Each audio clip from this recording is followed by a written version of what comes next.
Punjabi novel ਟਾਵਾਂ ਟਾਵਾਂ ਤਾਰਾ ਕਿਸ਼ਤ number 46। ਇੱਕ ਦਿਨ ਪਿੰਡੋਂ ਆਪਾ ਦਾ ਸੁਨੇਹਾ ਆਇਆ, ਅੰਮੀ ਬਹੁ ਬਿਮਾਰ ਨੇ। ਉਹ ਜ਼ੀਨਤ ਦੇ ਨਾਲ ਪਿੰਡ ਜਾਣ ਲਈ ਤਿਆਰ ਹੋ ਗਿਆ। ਡੀਗਰ ਵੇਲਾ ਸੀ। ਜਦੋਂ ਉਹ ਵੱਡੀ ਨਹਿਰ ਦੇ ਪੁਲ ਨੇੜੇ ਅਪੜੇ, ਅੱਗੋਂ ਆਉਂਦੇ ਟਰੱਕ ਤੋਂ ਬਚਣ ਲਈ ਉਹਨੇ ਸਕੂਟਰ ਇੱਕ ਪਾਸੇ ਕਰ ਲਈ, ਪਰ ਪਿੱਛੋਂ ਆਉਂਦੀ ਜੀਪ ਟੱਕਰ ਮਾਰ ਕੇ ਉਹਨੂੰ ਸਕੂਟਰ ਸਮੇਤ ਨਹਿਰ ਵਿੱਚ ਸੱਟ ਦਿੱਤਾ। ਇਹ ਹਾਦਸਾ ਸੀ ਮਲਕਾਂ ਚੌਧਰੀਆਂ ਦੀ ਸਾਜ਼ਿਸ਼ ਜਾਂ ਸਰਕਾਰੀ ਏਜੰਸੀਆਂ ਵੱਲੋਂ ਹਕੂਮਤ ਦੇ ਖਿਲਾਫ ਬਿਆਨਾਤ ਦੀ ਸਜ਼ਾ? ਇਹਦਾ ਕਦੀ ਪਤਾ ਨਾ ਲੱਗਾ। ਉਹ ਫੱਟੜ ਹੋ ਗਿਆ ਸੀ, ਪਰ ਹੋਸ਼ ਵਿੱਚ ਸੀ ਤੇ ਤਰਨਾ ਜਾਣਦਾ ਸੀ। ਉਹ ਹੱਥ ਪੈਰ ਮਾਰ ਕੇ ਕੰਢੇ ਲੱਗ ਗਿਆ। ਉਹ ਜ਼ੀਨਤ ਨੂੰ ਬਚਾਉਣਾ ਚਾਹੁੰਦਾ ਸੀ, ਪਰ ਉਹ ਇੱਕੋ ਸੱਦ ਮਾਰ ਕੇ ਉਹਦੀਆਂ ਅੱਖਾਂ ਤੋਂ ਓਹਲੇ ਹੋ ਗਈ। ਉਹਦੀ ਲੋਥ ਵੀ ਦੂਜੇ ਤੀਜੇ ਦਿਨ ਕਿਧਰੋਂ ਦੂਰੋਂ ਜਾ ਕੇ ਲੱਭੀ।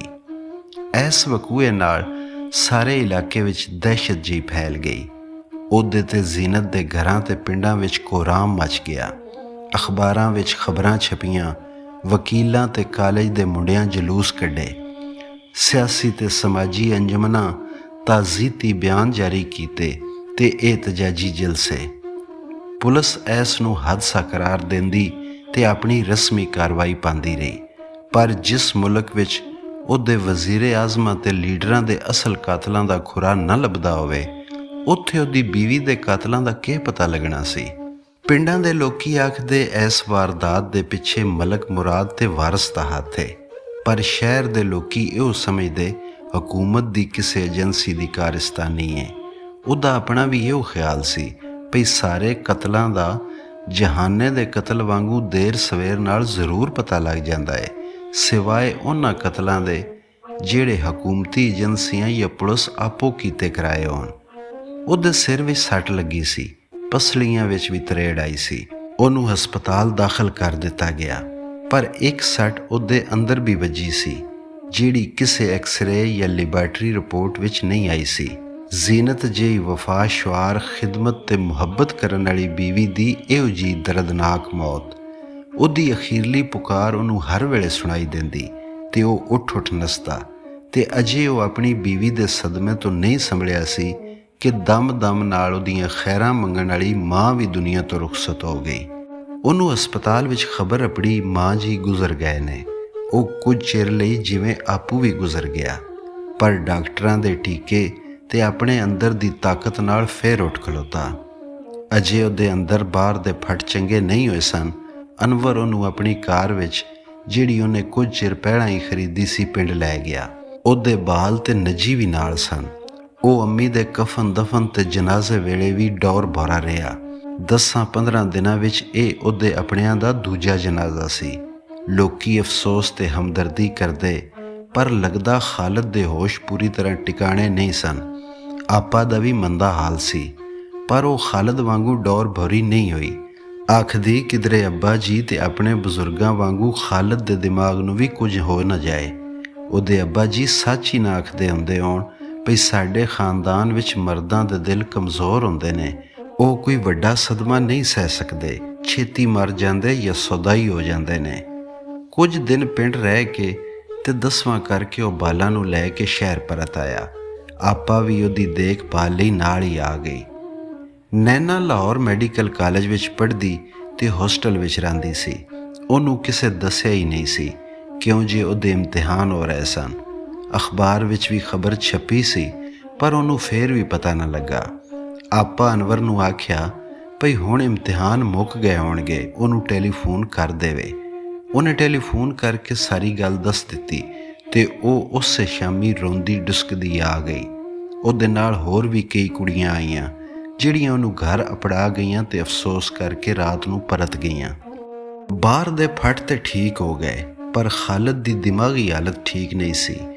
ਉਹ ਕਚਹਿਰੀ ਵੀ ਨਹੀਂ ਜਾਂਦਾ ਸੀ, ਚੁੱਪ ਕਰਕੇ ਲੇਟਿਆ ਖਲਾਵਾਂ ਵਿੱਚ ਵੇਖਦਾ ਰਹਿੰਦਾ, ਰੋਂਦਾ ਨਾ ਹੱਸਦਾ, ਨਾ ਕਿਸੇ ਨਾਲ ਬਹੁਤੀ ਗੱਲਬਾਤ ਕਰਦਾ। ਪੁੱਛਣ ਦੱਸਣ ਉੱਤੇ ਹੂੰ ਹਾਂ ਕਰ ਛੱਡਦਾ। ਸਾਥੀ, ਵਕੀਲ, ਦੋਸਤ, ਯਾਰ ਤੇ ਕਮੇਟੀ ਦੇ ਮੈਂਬਰ ਆਉਂਦੇ ਜਾਂਦੇ ਰਹਿੰਦੇ, ਗੱਲਾਂ ਕਰ ਕਰਕੇ ਉਹਨੂੰ ਤਸੱਲੀ ਦੇ ਕੇ ਆਪੂ ਟੁਰ ਜਾਂਦੇ। ਉਹ ਕਿਸੇ ਆਉਣ ਵਾਲੇ ਨੂੰ ਜੀ ਆਇਆਂ ਆਖਦਾ, ਨਾ ਕਿਸੇ ਜਾਣ ਵਾਲੇ ਨੂੰ ਖੁਦਾ ਹਾਫਿਜ਼। ਕੁਝ ਦਿਨ ਬਾਲਾਂ ਵੀ ਸਕੂਲ ਜਾਣਾ ਛੱਡੀ ਰੱਖਿਆ। ਸਿਰਫ ਵੱਡਾ ਨਈਮ ਕਾਲਜ ਜਾਂਦਾ ਰਿਹਾ। ਦਫ਼ਤਰ ਤੇ ਕਚਹਿਰੀ ਦੇ ਕੰਮ ਨੂੰ ਉਹਦੇ ਅਸਿਸਟੈਂਟ ਆਫਤਾਬ ਸੰਭਾਲਿਆ ਹੋਇਆ ਸੀ। ਇੰਜ ਜਾਪਦਾ ਸੀ ਜਿਵੇਂ ਪੂਰਾ ਘਰ ਢਹਿ ਕੇ ਢੇਰੀ ਹੋ ਗਿਆ ਏ। ਆਪਾ, ਬਾਸੂ ਤੇ ਨੈਣਾ ਉਹਨੂੰ ਉਸਾਰਨ ਵਿੱਚ ਜੁਟ ਗਏ, ਪਰ ਖਾਲਦ ਦੀ ਦਿਮਾਗੀ ਹਾਲਤ ਵਿੱਚ ਕੁਝ ਬਹੁਤਾ ਫਰਕ ਨਾ ਪਿਆ। ਅਨਵਰ ਉਹਨੂੰ ਤੀਜੇ ਚੌਥੇ ਰੋਜ਼ ਕਿਸੇ ਨਵੇਂ ਡਾਕਟਰ ਜਾਂ ਨਿਊਰੋ ਸਰਜਨ ਕੋਲ ਲੈ ਜਾਂਦਾ ਜਾਂ ਕਿਸੇ ਹਕੀਮ ਹੋਮਿਓਪੈਥ ਨੂੰ ਘਰ ਸੱਦ ਲਿਆਉਂਦਾ। ਪਿੰਡੋਂ ਮੀਆਂ ਅਬਦਲ, ਜੀਰੂ ਪੋਲੀ, ਮੂਦਾ ਮਾਛੀ ਤੇ ਉਹਦੇ ਦੂਜੇ ਬੇਲੀ ਵੀ ਆਉਂਦੇ ਤੇ ਉਹਦਾ ਜੀਅ ਪਰਚਾਉਣ ਦੀ ਕੋਸ਼ਿਸ਼ ਕਰਦੇ ਰਹਿੰਦੇ, ਪਰ ਉਹ ਪੁੱਠੀਆਂ ਸਿੱਧੀਆਂ ਗੱਲਾਂ ਕਰਨ ਲੱਗ ਪਿਆ। ਰਾਤ ਨੂੰ ਸੁੱਤਿਆਂ ਹੋਇਆਂ ਡਰ ਕੇ ਉਬੜਵਾਏ ਉੱਠ ਬਹਿੰਦਾ। ਸੁਪਨਿਆਂ ਵਿੱਚ ਜ਼ੀਨਤ ਨੂੰ ਡੁੱਬਦਿਆਂ ਤੇ ਪੁਕਾਰਦਿਆਂ ਵੇਖਦਾ ਸੁਣਦਾ ਤੇ ਉੱਚੀ ਆਵਾਜ਼ਾਂ ਦਿੰਦਾ। ਉਹ ਤੇ ਇੱਕੋ ਵਾਰੀ ਡੁੱਬ ਗਈ ਸੀ, ਪਰ ਖਾਲਦ ਦੇ ਜ਼ਿਹਨ ਵਿੱਚ ਉਹ ਦਿਨੇ ਰਾਤੀ ਕਈ ਵਾਰੀ ਡੁੱਬਦੀ ਤੇ ਉਹਦਾ ਦਿਲ ਡੁੱਬਣ ਲੱਗ ਪੈਂਦਾ। ਪਰ ਫੇਰ ਇੱਕ ਅਜੀਬ ਗੱਲ ਹੋ ਗਈ। ਨਿੱਕੇ ਪਿੰਡ ਪੀਰ ਲੱਤ ਸ਼ਾਹ ਦਾ ਮੇਲਾ ਆ ਗਿਆ। ਮੇਲੇ ਉੱਤੇ ਮਦਾਰੀ, ਬਾਜ਼ੀਗਰ, ਸਰਕਸ, ਥੀਏਟਰ ਤੇ ਹੋਰ ਕਈ ਤਮਾਸ਼ੇ ਆਉਂਦੇ ਸਨ। ਇਸ ਵਾਰੀ ਇੱਕ ਰਿਛ ਵਾਲਾ ਆਇਆ, ਜਿਹਦੇ ਕੋਲ ਇੱਕ ਰਿਛ ਤੇ ਦੂਜਾ ਰਿਛ ਵਰਗਾ ਬੰਦਾ ਸੀ। ਉਹ ਉਹਦੇ ਗਲ ਵਿੱਚ ਵੀ ਰੱਸੀ ਪਾ ਲੈਂਦਾ ਤੇ ਦੋਵੇਂ ਡਮਰੂ ਦੀ ਆਵਾਜ਼ ਉੱਤੇ ਨੱਚਦੇ, ਆਪਸ ਵਿੱਚ ਘੁਲਦੇ ਤੇ ਤਮਾਸ਼ੇ ਕਰਦੇ। ਬਾਲ ਤੇ ਬੰਦੇ ਰਿਛ ਨਾਲੋਂ ਬਹੁਤਾ ਰਿਛ ਵਰਗੇ ਬੰਦੇ ਨੂੰ ਨੱਚਦਿਆਂ ਵੇਖ ਕੇ ਖੁਸ਼ ਹੁੰਦੇ। ਉਹਦੇ ਸਿਰ ਤੇ ਦਾੜੀ ਦੇ ਵਾਲ ਬਹੁਤ ਵੱਧੇ ਹੋਏ ਸਨ ਤੇ ਉਹਨੂੰ ਰਿਛ ਦੀ ਖਲ ਦੇ ਕੱਪੜੇ ਪਵਾਏ ਹੋਏ ਸਨ। ਪੈਰਾਂ ਵਿੱਚ ਘੁੰਗਰੂ ਤੇ ਗਲ ਵਿੱਚ ਗਾਨੀ। ਉਹ ਰਿਛ ਦੀ ਪੂਰੀ ਨਕਲ ਲਾਂਦਾ। ਫਰਕ ਸਿਰਫ ਇੰਨਾ ਸੀ ਕਿ ਰਿਛ ਚੁੱਪ ਕਰਕੇ ਨੱਚਦਾ, ਪਰ ਉਹ ਕਲੰਦਰ ਦੀ ਹਰ ਗੱਲ ਦਾ ਉਹ ਲਫ਼ਜ਼ ਦੁਹਰਾ ਕੇ ਜਵਾਬ ਦਿੰਦਾ। ਮਦਾਰੀ ਆਖਦਾ, ਨੱਚ ਜਵਾਨਾ। ਉਹ ਨੱਚਦਾ ਤੇ ਦੁਹਰਾਉਂਦਾ, ਨੱਚ ਜਵਾਨਾ, ਨੱਚ ਜਵਾਨਾ। ਕਿਸੇ ਸਿਆਣੇ ਬੰਦੇ ਉਹਨੂੰ ਨੱਚਦਿਆਂ ਤੇ ਹਰ ਗੱਲ ਦੀ ਨਕਲ ਲਾਉਂਦਿਆਂ ਵੇਖਿਆ ਤੇ ਆਖਿਆ, ਇਹ ਕਿਧਰੇ ਸਾਈਂ ਯੂਨਸ ਤੇ ਨਹੀਂ। ਬਹੁਤੇ ਲੋਕਾਂ ਸਾਈਂ ਯੂਨਸ ਨੂੰ ਵੇਖਿਆ ਹੋਇਆ ਨਹੀਂ ਸੀ, ਪਰ ਉਹਦੇ ਬਾਰੇ ਸੁਣਿਆ ਹੋਇਆ ਸੀ। ਆਹੋ, ਲੱਗਦਾ ਤੇ ਹੈ, ਕਿਸੇ ਹੋਰ ਵੀ ਸ਼ੁਬੇ ਦਾ ਇਜ਼ਹਾਰ ਕੀਤਾ। ਕਲੰਦਰ ਇਹ ਸੁਣਿਆ ਤੇ ਛੇਤੀ ਤਮਾਸ਼ਾ ਮੁਕਾ ਕੇ ਉੱਥੋਂ ਖਿਸਕਣ ਲੱਗਾ, ਪਰ ਬੰਦਿਆਂ ਰੋਕ ਲਿਆ। ਜਦੋਂ ਤੀਕ ਠੀਕ ਪਤਾ ਨਾ ਲੱਗੇ ਪਈ ਇਹ ਕੌਣ ਏ ਤੇ ਤੂੰ ਇਹਨੂੰ ਰਿਛ ਕਿਉਂ ਬਣਾਈ ਫਿਰਨਾ ਹੈ, ਤੂੰ ਕਿਧਰੇ ਨਹੀਂ ਜਾ ਸਕਦਾ। ਮੁੰਡੇ ਨੱਸਦੇ ਹੋਏ ਬਾਸੂ ਦੇ ਵਿਹੜੇ ਆਏ। ਬਾਸੂ ਤੇ ਉਹਦੇ ਮੁੰਡੇ ਮੇਲੇ ਵਿੱਚ ਆਏ, ਪਰ ਇੰਨੇ ਚਿਰ ਵਿੱਚ ਕਲੰਦਰ ਰਿਛ ਵਰਗੇ ਬੰਦੇ ਨੂੰ ਛੱਡ ਕੇ ਤੇ ਰਿਛ ਲੈ ਕੇ ਖਿਸਕ ਗਿਆ ਸੀ। ਉਹਨਾਂ ਵੀ ਯੂਨਸ ਨਹੀਂ ਵੇਖਿਆ ਹੋਇਆ ਸੀ, ਪਰ ਜਿਨ੍ਹਾਂ ਸਾਈਂ ਯੂਨਸ ਨੂੰ ਵੇਖਿਆ ਹੋਇਆ ਸੀ ਤੇ ਉਹਦੀਆਂ ਆਦਤਾਂ ਤੇ ਨਿਸ਼ਾਨੀਆਂ ਤੋਂ ਵਾਕਿਫ ਸਨ, ਉਹਨਾਂ ਤਸਦੀਕ ਕੀਤੀ ਪਈ ਇਹ ਉਹ ਏ। ਉੱਤੋਂ ਕਲੰਦਰ ਦੇ ਨੱਸ ਜਾਣ ਨਾਲ ਉਹਨਾਂ ਨੂੰ ਹੋਰ ਪੱਕਾ ਯਕੀਨ ਹੋ ਗਿਆ। ਉਹ ਉਹਨੂੰ ਆਪਣੇ ਨਾਲ ਘਰ ਲੈ ਟੁਰੇ। ਰਾਹ ਵਿੱਚ ਮਸੀਤ ਆਈ ਤੇ ਰਿਛ ਵਰਗੇ ਬੰਦੇ ਆਖਿਆ, ਅੱਲਾਹੂ। ਲੋਕੀ ਸਮਝ ਗਏ ਪਈ ਇਹ ਸਾਈਂ ਯੂਨਸ ਸੀਗੇ। ਉਹਨਾਂ ਸਲਾਹ ਦਿੱਤੀ ਪਈ ਉਹਦੇ ਸਿਰ ਤੇ ਦਾੜੀ ਦੇ ਵਾਲ ਮੁਨਾਏ ਜਾਣ, ਆਪੂ ਪਤਾ ਲੱਗ ਜਾਵੇਗਾ। ਹਜਾਮਤ ਕੀਤੀ ਗਈ ਤੇ ਉਹ ਵੇਖ ਕੇ ਹੈਰਾਨ ਰਹਿ ਗਏ। ਉਹ ਸਗਵਾਂ ਦੂਜਾ ਖਾਲਦ ਸੀ। ਮੁੰਡਿਆਂ ਮਾਮਾ ਆਖ ਕੇ ਜੱਫੇ ਮਾਰੇ ਤੇ ਉਹ ਵਰਾਛਾਂ ਖੋਲ ਕੇ ਹੱਸਣ ਲੱਗ ਪਿਆ, ਮਾਮਾ। ਮੀਆਂ ਅਬਦਲ ਆਖਿਆ, ਇਹ ਖੁਸ਼ਖਬਰੀ ਮੈਂ ਬਾਊ ਖਾਲਦ ਨੂੰ ਜਾ ਕੇ ਸੁਣਾਵਾਂਗਾ, ਪਰ ਮੂਦੇ ਉਹਦੇ ਸਾਈਕਲ ਦੇ ਪਿਛਲੇ ਪਹੀਏ ਦੀ ਹਵਾ ਕੱਢ ਛੱਡੀ ਤੇ ਆਪਣੀ ਸਾਈਕਲ ਉੱਤੇ ਸ਼ਹਿਰ ਟੁਰ ਗਿਆ। ਸਾਈਂ ਯੂਨਸ ਲੱਭ ਗਿਆ ਏ। ਮੂਦੇ ਬੰਦ ਗੇਟ ਉੱਤੇ ਖਲੋ ਕੇ ਜਿਵੇਂ ਨਾਅਰਾ ਮਾਰਿਆ। ਡੀਗਰ ਵੇਲਾ ਸੀ। ਖਾਲਦ ਆਪਣੇ ਕਮਰੇ ਵਿੱਚ ਲੇਟਿਆ ਸੀ। ਆਪਾ ਬਵਰਚੀ ਖਾਨੇ ਵਿੱਚ ਸੀ, ਜਿੱਥੇ ਕੁੱਕਰ ਦੀ ਛੂ ਦਾ ਰੌਲਾ ਸੀ। ਖਾਲਦ ਦੇ ਕੰਨੀ ਆਵਾਜ਼ ਪਈ ਤੇ ਉਹਨੇ ਬਾਹਰ ਜਾਂਦਿਆਂ ਹੋਇਆ ਆਖਿਆ, ਆਪਾ ਬਾ ਯੂਨਸ ਲੱਭ ਗਿਆ ਏ। ਆਪਾ ਸਮਝੀ ਉਹਨੂੰ ਦੌਰਾ ਪੈ ਗਿਆ ਏ। ਪਿੱਛੇ ਨੱਸੀ, ਪਰ ਉਹ ਵੀ ਗੇਟ ਵੱਲ ਨੱਸਦਾ ਜਾ ਰਿਹਾ ਸੀ। ਗੇਟ ਖੁੱਲ੍ਹਾ ਤੇ ਸਾਹਮਣੇ ਮੂਦਾ ਖਲੋਤਾ ਸੀ। ਸਾਈਂ ਯੂਨਸ ਲੱਭ ਗਿਆ ਏ, ਉਹਨੇ ਆਖਿਆ। ਖਾਲਦ ਉਹਦੇ ਗਲ ਲੱਗ ਕੇ ਰੋਣ ਲੱਗ ਪਿਆ। ਆਪਾ ਮੂਦੇ ਨੂੰ ਕਈ ਸਵਾਲ ਪਾ ਦਿੱਤੇ, ਕਿੱਥੋਂ, ਕਿਦੋਂ, ਕੀ ਹਾਲ ਸੂ, ਕਿੱਥੇ? ਆਪਣੇ ਘਰ ਅੱਪੜ ਗਿਆ ਏ, ਬਿਲਕੁਲ ਠੀਕ ਏ।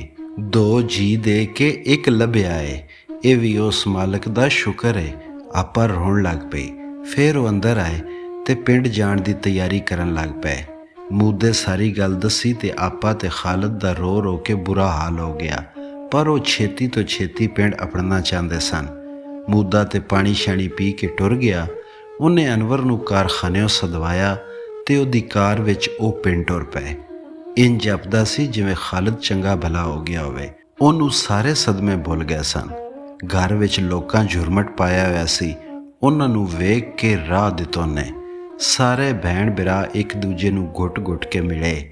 ਉਹ ਹੁਣ ਤੀ ਕਿੱਥੇ ਤੇ ਕਿਸ ਹਾਲ ਵਿੱਚ ਰਿਹਾ ਤੇ ਕਲੰਦਰ ਦੇ ਹੱਥ ਕਿਵੇਂ ਆਇਆ, ਇਹ ਉਹ ਨਾ ਦੱਸ ਸਕਦਾ ਸੀ, ਨਾ ਇਹ ਜਾਣਨ ਦਾ ਮੌਕਾ ਸੀ। ਹਕੀਮ ਸਾਹਿਬ ਤੇ ਮਾਂ ਜੀ ਨੂੰ ਯਾਦ ਕਰਕੇ ਰੋਂਦੇ ਤੇ ਸਾਈਂ ਯੂਨਸ ਨੂੰ ਪਿਆਰ ਕਰਦੇ।